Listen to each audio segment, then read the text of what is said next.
The Adventures of Frank Race, starring Tom Collins. The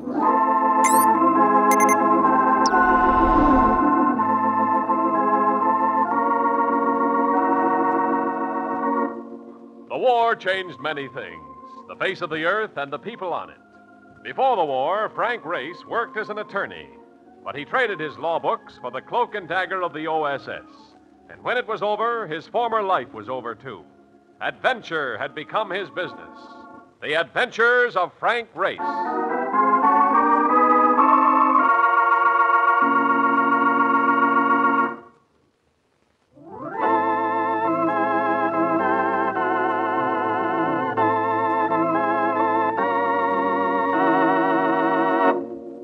And now we join Frank Race for The Adventure of the Garrulous Bartender.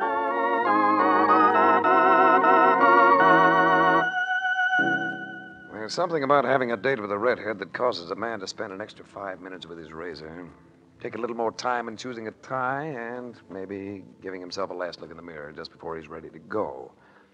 Which is just what I was doing when... Hey, I was wondering if you'd be here. I've been trying to get hold of you all... My, don't the man look pretty? Big night, Marcus. I'm dining with that delicious lass with the Titian tresses Who is third from the left in the chorus that legs it in Mike Shannon's floor show. Exactly. And now you may congratulate me. And now I am going to break your heart. Mr. Daniel Poulsen of the Pacific Insurance Company wants he should see you, but bad, and but right away. Look, Mark, I'm willing to forget you ever gave me this news. Breaking this date tonight would make me very unhappy. Yeah, huh? Mr. Poulsen is already unhappy. He told me so 3 times, all the way from Los Angeles. You mean Poulsen's been calling from California? Yeah, which costs more than a nickel a throw. He's a big account, ain't he, Race? Yep. Here goes my redhead. What did Poulsen say? He's at the Biltmore Hotel out there, which, I understand, is a fair to Midland manger. And he claims he wants to see you the first thing in the morning. He told me that at 3 o'clock this afternoon. It is now 8:30. All right. Let's go.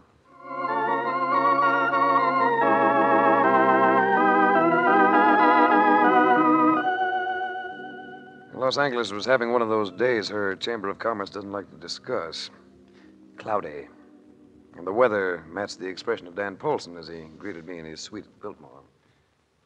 I'm glad you got here. You've got to move fast on this thing. What is it? An embezzlement job. $100,000, and you know what that means. We don't crack it, there'll be 100 more of them all over the country. It must be a bank job. It is. A man by the name of Thomas Carney. Manager of the Spring Street branch of the Merchants National Bank. Any leads? Just 2. They're both pretty slim. He had recently been frequenting a bar on Main Street, a spot called Crow's Nest. Mm-hmm. And in his apartment, the police came across an envelope postmarked Juarez, Mexico. Had no return address. There was nothing inside it. Oh, that's nothing. I guess my first move was a visit to this place called the Crow's Nest.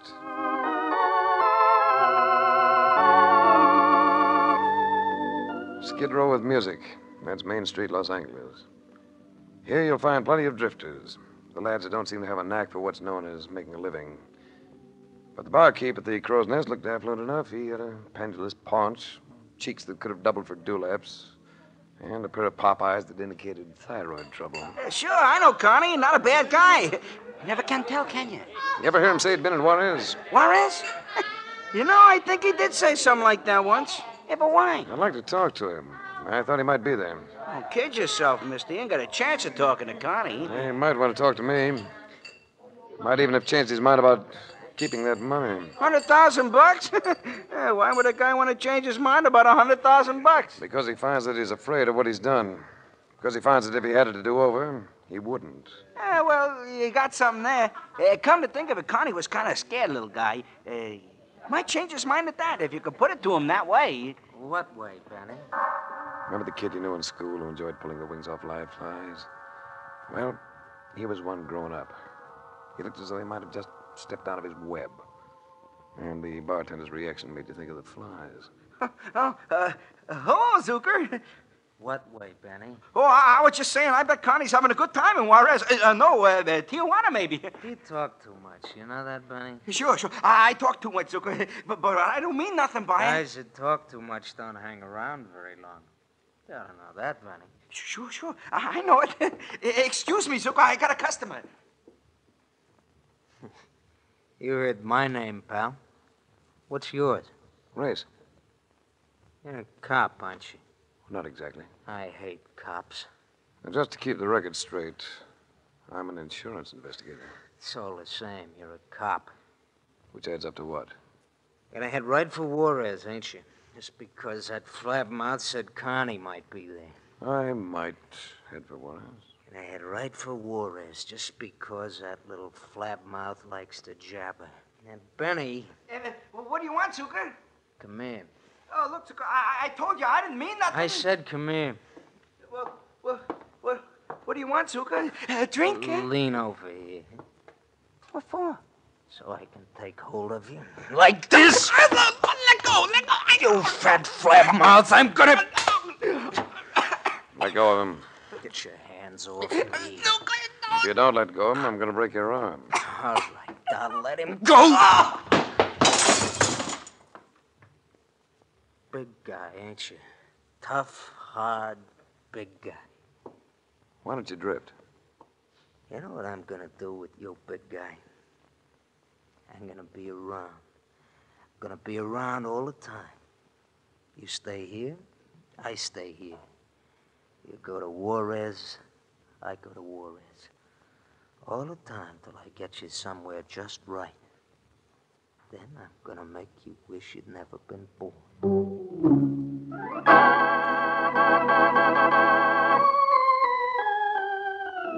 Hey, that character wasn't kidding, Race. He's a bad one. We've had bad ones before. Sure. They always made a play, and we took care of him. This guy's gonna hang back. That ain't good. But I got an idea. Why don't we go to work on him first? It's probably a good idea. Fairly sound. But it isn't the way we operate, is it? Ethics. What good are ethics? Me, I'll take an end wrench anytime. Yeah. What do you make of this setup, anyway? A little bank manager rubs shoulders with the underworld. And lets himself get talked into embezzling $100,000.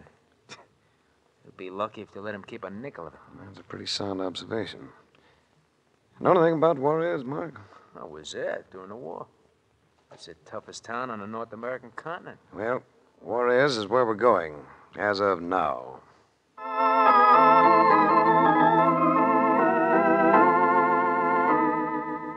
The toughest town on the North American continent looked sleepy, felt unbearably hot, and gave you the feeling that here had been gathered all the dust in the world. It was just after noon, siesta time. But I ran into one native who seemed willing to give his time to something else besides slumber. You better come in from that sun, senor, before it burns a hole in your head. It's probably an excellent suggestion. You were looking for something, senor? My name is Enrique Hernandez. I like to help people look for things. I'm looking for Americans. Oh, we got a few here. How'd you like them? Like this or like this? I'm looking for a man. A man by the name of Carney. Carney, a little man with part of his hair gone. That adds up. Can you take me to him? He would be worth something, senor. $100 if I get right to him. See, this evening, senor, I'm going to meet you here. You have the $100 in your hand, and I will show you the way to this man, Carney.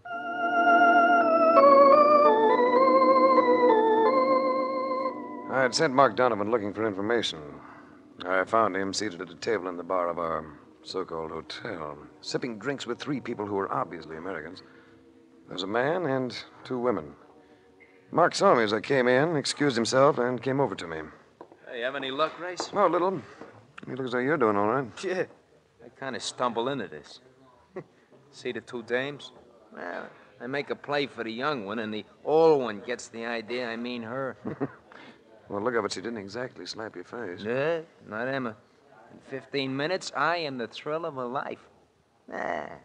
May not be important, but they're a lot of fun. Come on over, I'll introduce you. Mark introduced the man at the table as Jack Kemp. The women as Peggy Dana and Emma Tellifer. Kemp must have been about 30. Nice-looking person with a pleasant manner. Peggy Dana reminded me of a girl I'd once fallen for in high school. She wore slacks and a sweater, and I felt I could do the falling all over again. Emma Tulliver was wearing slacks, too. And she shouldn't have been. A red splasher bandana had been tied around her head and face that would have looked better on a football helmet. Suppose you're wondering what we're doing down here, Mr. Race. As a matter of fact, I'm wondering myself. What are we doing, Peggy? Why, darling, you said you wanted to do something different, something exciting. Didn't she, Jack? That's the way I heard it. As Mark had said, it wasn't important, but it was fun. So much so I remembered my appointment with Enrique Hernandez just in time. I made my excuses, left Mark behind, went out to find Enrique waiting impatiently. He had me follow him to an alley that led to what appeared to be an abandoned cafe. Here you are, senor. Another $100, please. After I've seen my man. Where is he? You just open the door, senor. Where you see the light. You're going to find him inside. All right. I find him, then you get your 100. Who's that? The man on the other side of the room was staring at me with the cool, clear, all-seeing gaze of a drunk peering through a wet window. But he wasn't drunk. He was frightened. Little and bald-headed and frightened. Didn't you hear me? I said, who is it? Someone who wants to talk to you. Who are you? I don't know you. Well, if you let me, I'm going to help you. I don't need any help. Help me. How? I can make it possible for you to go back to the States. I don't want to go back to the States. Yeah. How would you make it possible? I can arrange a deal. What kind of a deal? You turn back the money you embezzled, and I think I can get you off with a light sentence. No, I couldn't do that.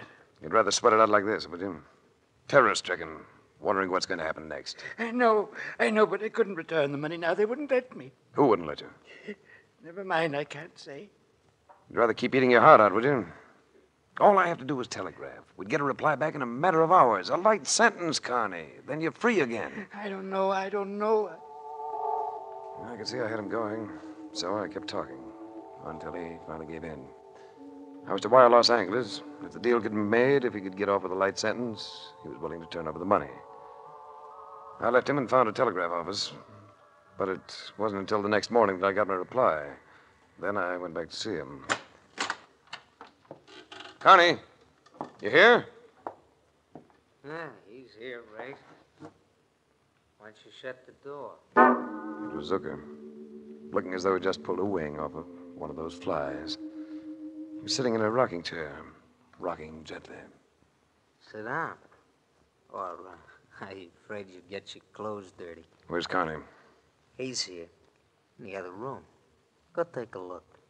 I will.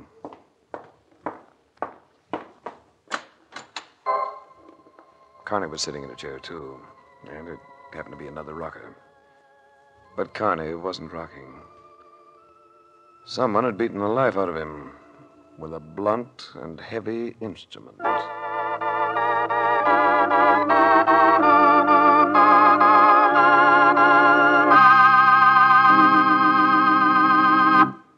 We'll return to the adventures of Frank Race in just about 1 minute.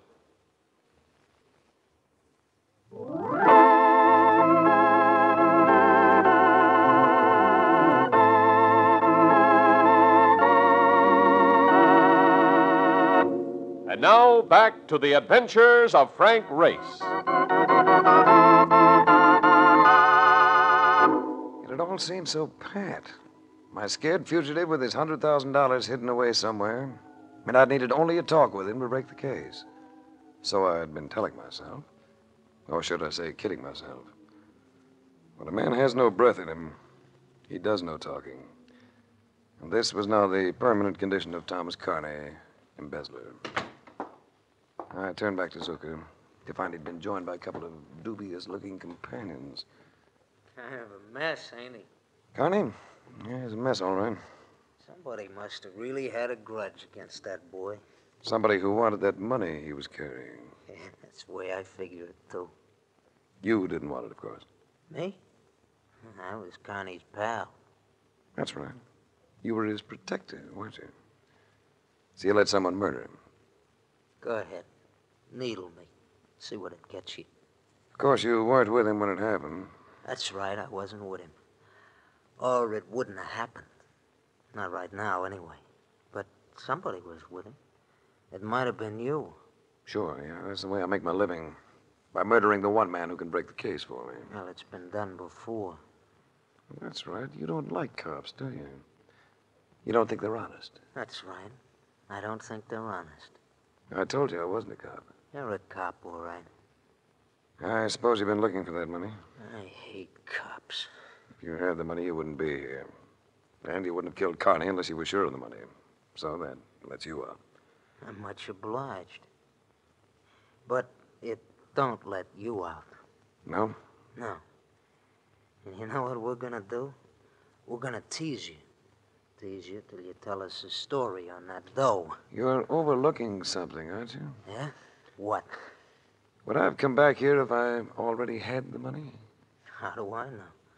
How do I know what a cop's liable to do? You want we should start in on him now, Zuka? No, not here. We might want to work on this boy for quite a while. We wouldn't want them Juarez police to butt in. So I take him to the motel, eh? No, you take him out in the sticks. Out in the sand where we went yesterday. You keep him in the sun while you work on him. That's gonna get a little hot. For you? Sure. But think how hot it's gonna get for him. You ain't coming? No, not right now. I want to have a look around this joint. I'll catch up with you later. A pair of assistants took me outside to a car they had waiting at the end of the alley. I was pushed into the back seat, but it didn't start moving. The car just wouldn't cooperate. It sounds like you boys might be a little low on gas. Then you put no push in this crate? No, you didn't. Look at the gauge, you jerk. Well, let's go back and tell Zucker. He'll probably be quite happy with the efficiency shown by you I boys. ain't gonna tell Zuka nothing about it. There's a gas station a couple of blocks from here. We'll go get some.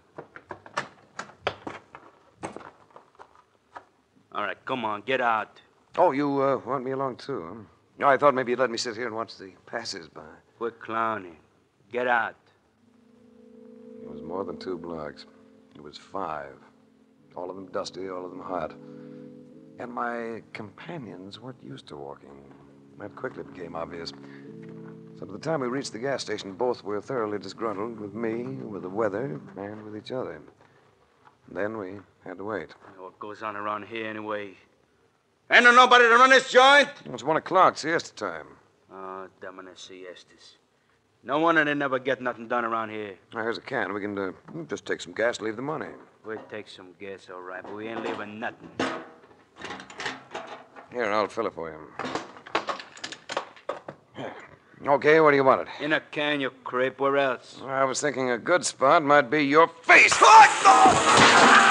I let them both have it right in the teeth. Then I dropped the thing and ran. I didn't slow up until I felt purple and reasonably assured that I'd lost them. It was then that a familiar voice spoke to me. You better come in from that sun, senor. It's not good for running like that. Oh, it's you, Hernandez. And you're so right. Only an idiot would run in heat like this. See. You had not forget my $100, have you, senor? No, Enrique, I have not forgot. Yeah. Oh, gracias, senor. Muchas gracias. I was a little surprised you weren't waiting for me when I came out of that place last night. I would have waited, senor, but I was afraid. While you were in that place, there was someone else who came. Someone else? Who? What'd they look like? I could only hear, senor. It was too dark to see. But they stood outside while you were there, and that $100, it was for telling about Carney, not for fighting about him. You have sound logic, Enrique. It should carry you a long way. Is there anything else for which the senor would like to employ me? There may be, Enrique. We'll see.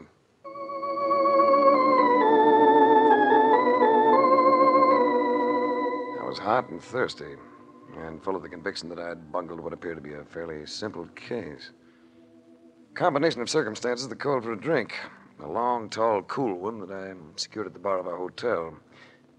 And while I quaffed it, something feminine and lovely sidled under the stool next to me.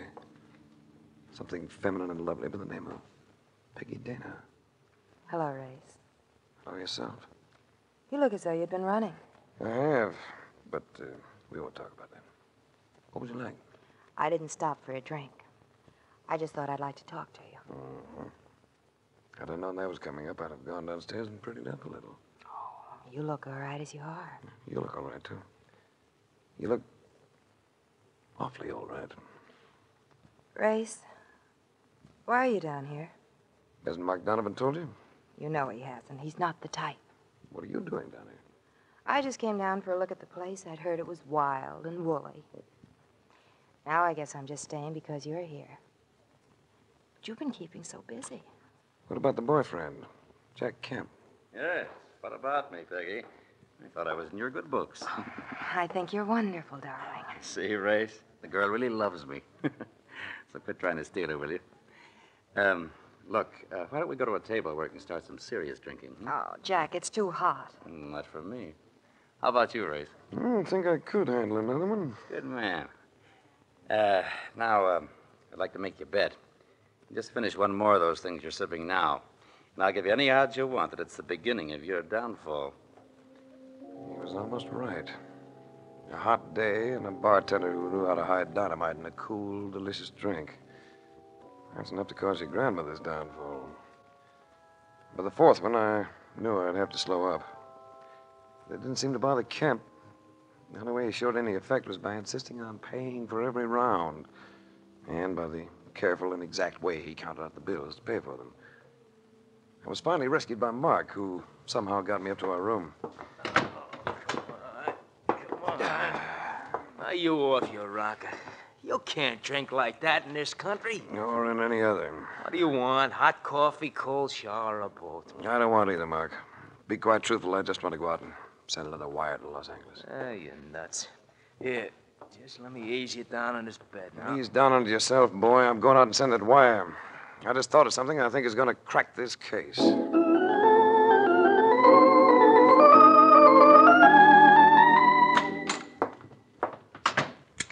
That's you, Race? Yeah, It's almost midnight. What have you been doing? playing watchdog. Did I get a wire from Los Angeles? Here it is. Good. What? So what you wanted? Right on the button. Oh. Come on, Mark. So now what? We're going to have a look at a room 3 doors down the hall. Is there anyone in the room? No. Now, here we are. Key and everything, huh? Yeah, I got a friend of the night clerk. Made him a loan he doesn't have to pay back. Look, tell me, what are we looking for? $100,000. Or most of it, anyway. Oh, brother, $100,000. Listen, if we find that, you're going to have to worry about me. But what makes you think it might be here? Because this is the room of the... Hey, what is this? Good evening, Mr. Kemp. Hey, Race, what goes? You ain't tagging Jack for this deal, are you? Jack's a nice guy. Kemp just seems to be a nice guy, Mark. He also seems to be a wealthy playboy, but he isn't. He's a bank teller who followed Carney down here and murdered him. What? You drank too much today, Race. A bank teller? I think you're missing on this one, Race. Jack just ain't the type. Yeah, but he acts the type in one very peculiar way. What are you talking about? I'm talking about the way you counted out the money this afternoon when you were paying for those drinks. Meticulously, carefully. You laid out each bill with just the proper snap of your thumb. Just the way you've been doing it for 11 years at the Merchants National on Spring Street in Los Angeles. Start looking for that money, Mark. Right. The bank has nothing on me. I quit, legitimately, without touching a dime. So they said. But you knew about Carney. He'd been foolish enough to confide in you a little, shall we say? You knew he was going to a rendezvous down here with thugs he thought were going to protect him. So you came here, too, and got to the money before they could. But you had to murder him to make it stick. Hey, Race, here's the dough. It was in his phone book. And you can turn it all over to me. Thanks for leaving the door open, boy. It's a written invitation. It's still open, Zucker. For you to back out. I ain't backing out of nothing. Come on, chum. Bring me that phone book. You can still leave, Zucker. But not with that phone book. Like I told you before, Race, I don't like cops. You crowd me too far, and I'll prove it to you. Bring me the phone book, chum. That gun he's got in his hand, Race, that's a good argument. I've got a gun in my hand, too, Mark. In my pocket. But, maybe you had better give him the phone book. Oh. All right. I'll give it to him. Here! You!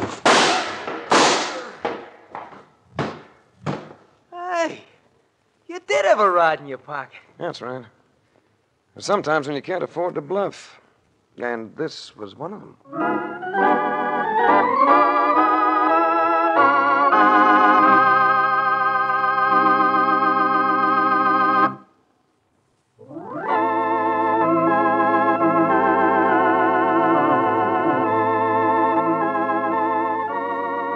The Adventures of Frank Race, starring Tom Collins with Tony Barrett as Mark Donovan, comes to you from Hollywood. Others heard in tonight's cast were Michael Ann Barrett, D.J. Thompson, Wilms Herbert, Tom Holland, and Jack Crucian. This series is written and directed by Buckley Angel and Joel Murcott. The music is composed and played by Ivan Ditmars. Be sure to be with us again this same time next week for another dramatic chapter in The Adventures of Frank Race. Art Gilmore speaking. This is a Bruce Ells production.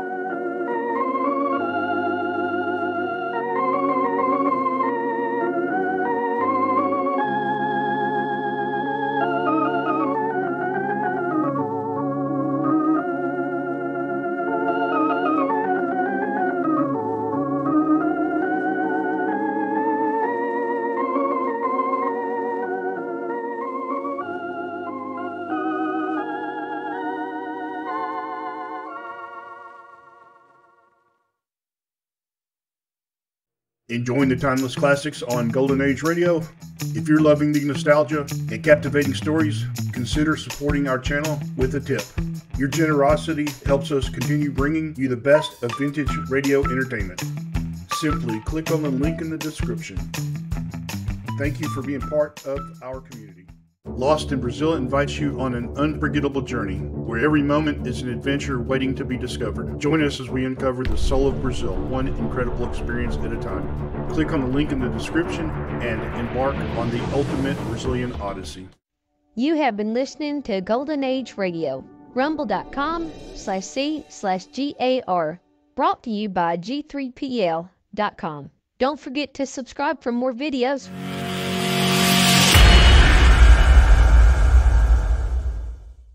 I would like to extend my sincere gratitude to Old Time Radio Research Group for their remarkable efforts in preserving and archiving the captivating world of old-time radio programs. Their dedication to safeguarding these precious audio gems ensures that future generations can relish the enchanting stories, music, and entertainment of the past. Their invaluable contribution allows us to step back in time and experience the magic of radio history firsthand. Their link is in the description below.